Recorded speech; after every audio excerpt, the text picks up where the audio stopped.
अस्सलाम वालेकुम। आज की वीडियो का टॉपिक ये है कि मेरे इंजीनियर मोहम्मद अली मिर्ज़ा साहब से दो क्वेश्चन हैं। पहला क्वेश्चन तो ये है कि इंजीनियर मोहम्मद अली मिर्ज़ा साहब से जब भी डॉक्टर इसरार के हवाले से कोई बात की जाती है तो तब भी वो कह देते हैं कि उनकी हदीस का नॉलेज, उनके पास हदीस का नॉलेज कम है। यानी कि डॉक्टर इसरार साहब की बात का हवाला देते हुए अगर हम इंजीनियर मोहम्मद अली मिर्ज़ा साहब से किसी बात से भी इख्तलाफ करें और हवाला डॉक्टर इसरार साहब का दें तो आगे से कह देते हैं कि भाई उनके पास हदीस का नॉलेज कम था। इस बात का मुझे जवाब चाहिए। और साथ अगर हम उनसे ये पूछें कि उनकी परफेक्शन किस चीज़ में थी तो वो कह देते हैं कि कुरान की तफसीर और तशरीह बयान करने में उनकी परफेक्शन थी। उनके पास कुरान की तशरीह का इल्म बहुत ज़्यादा था, वो कुरान को बहुत आसान तरीके से बयान करते थे। लेकिन मैं साथ ये बताता चलूँ कि कौन सा ऐसा शख्स है जो कुरान की तशरीह हदीस के नॉलेज के बगैर बयान कर सकता है। अगर कोई कुरान की तशरीह बयान करने में परफेक्ट है तो यानी उसका हदीस में परफेक्ट होना ज़रूरी है। अगर डॉक्टर इसरार साहब ये कहते हैं अपनी किसी वीडियो में कि मेरे पास हदीस का इल्म नहीं है, मेरे पास हदीस का इल्म कमज़ोर है, इसका मतलब ये तो नहीं कि वो उनके पास हदीस का इल्म नहीं है, वो तो उनका ज़ुहद है कि वो जुतलाते नहीं है कि मेरे पास बहुत ज़्यादा इल्म है। कौन सा इंसान परफेक्ट है? हर इंसान में खामी होती है, कोई ना कोई खामी होती है हर इंसान में। अगर वो खुल के बयान कर देता है इसका मतलब ये तो नहीं उसके पास इल्म नहीं है और हम उसकी हर बात का रद्द करते हुए ये कह दें कि उस वीडियो का हवाला दे दें कि डॉक्टर इसरार साहब ने अपनी एक वीडियो में कहा था कि मेरे पास हदीस का इल्म नहीं है। ये मेरा क्वेश्चन है कि अगर इंजीनियर मोहम्मद अली मिर्ज़ा साहब मुझे ये बताएं कि उनके पास हदीस का इल्म नहीं है तो उनकी परफेक्शन किस में है। फिर उनका जवाब है कि उनकी परफेक्शन कुरान में है। मैंने उनकी वीडियोस में ये चीज़ चेक की और कहते हैं कि उनकी परफेक्शन कुरान में है। तो भाई मुझे ये बता दें कि अगर परफेक्शन कुरान की तशरीह में है तो कौन सा ऐसा शख्स है जिसके पास हदीस का नॉलेज ना हो और वो कुरान की तशरीह बिल्कुल परफेक्ट तरीके से बयान कर दे। इस क्वेश्चन का मुझे आंसर चाहिए।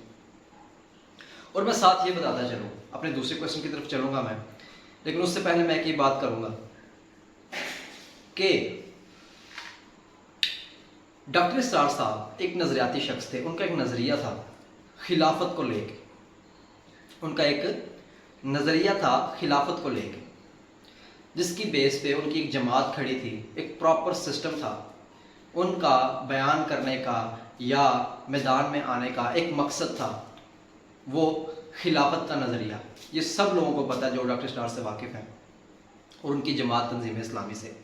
मैं जानना चाहूँगा कि मोहम्मद अली मिर्ज़ा साहब का अपना ज़ाती नज़रिया क्या है, वो किस बेस पे तबलीग कर रहे हैं, उनकी आइडियालॉजी क्या है, वो करना क्या चाहते हैं इन फ्यूचर, वो इस्लाम के लिए करना क्या चाह रहे हैं। मीन्स के एक तो मैं तारीफ़ करता चलूँगा, मैं ज़ाती तौर पे इंजीनियर मोहम्मद अली मिर्ज़ा साहब का मैं स्टूडेंट हूँ। मैंने उनसे 3-4 दफ़ा मुलाकात की है। मैंने अकेले में उनके रूम में बैठकर मैंने एक दफ़ा मैंने गुफ्तगू की है और वैसे भी उनके साथ मैं मिला हूँ 3-4 दफ़ा। लेकिन मैं समझता हूँ कि हकीकी स्टूडेंट वो होता है जो उस्ताद को समझाए और कहे कि भाई हमें ये जो आपने बात की है ये क्यों की है, हमें इसका आंसर चाहिए। हम कोई लेले थोड़ी हैं जो अपनी गर्दन में हमने लगाम डाली हुई, अपनी रस्सी किसी को पकड़ाई है कि हमें जिस तरफ मर्जी ले चले। जैसे कि फ़िरका परस्त उलमा और उनके मुरीदों का और पीरों मुरीदों का जो रवैया होता है वो तो हमारा रवैया है ही नहीं। हमने तो मिर्ज़ा साहब से हक बात कहना सीखा है और हम हक बात वहाँ पर भी कहेंगे जहाँ पे इंजीनियर मोहम्मद अली मिर्ज़ा साहब का कोई मुझे कोई इख्तलाफ नज़र आए या उनके नज़रिए में थोड़ी कमज़ोरी या उनकी किसी बात में कमज़ोरी नज़र आए तो मैं तो बात करूँगा। हमें करनी चाहिए, हम सबको करनी चाहिए, यही तो हमने सीखा है, हक बात कहना। दूसरा क्वेश्चन ये है कि मोहम्मद अली मिर्ज़ा साहब का ज़ाती नज़रिया क्या है, वो करना क्या चाहते हैं बनु उमैया की खामियां निकालने के अलावा। मुझे जहाँ तक लगता है, ये तो क्वेश्चन हो गया लेकिन मैं अपना भी बताऊंगा कि मुझे लगता है कि मोहम्मद अली मिर्ज़ा साहब का जो ज़्यादा फोकस है वो ये है कि बनु उमैया की खामियां निकालना। भाई खामियां होंगी तो निकालते भी हैं, लेकिन आज के दौर में इसका मुसलमानों को क्या फ़ायदा, ये मुझे बयान करें कि आज के दौर में मुसलमानों का इस बात से क्या फ़ायदा, हमारी जो रियासत है वो किस तरफ जा रही है। اس میں مسلمانوں کے لیے کیا فائدہ ہونا چاہیے، اس کے لیے محمد علی مرزا صاحب کا کیا کام ہے۔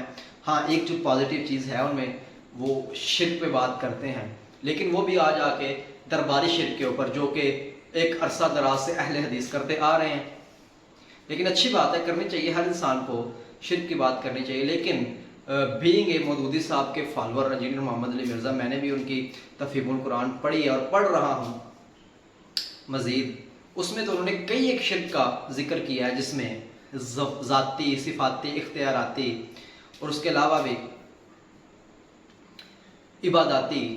تو مرزا صاحب تو صرف عباداتی شرک کے بارے میں ڈسکس کرتے ہیں جو کہ درباری شرک ہے، اس کے علاوہ اختیاراتی، صفاتی، ذاتی، اس کے بارے میں کس نے ڈسکس کرنا ہے؟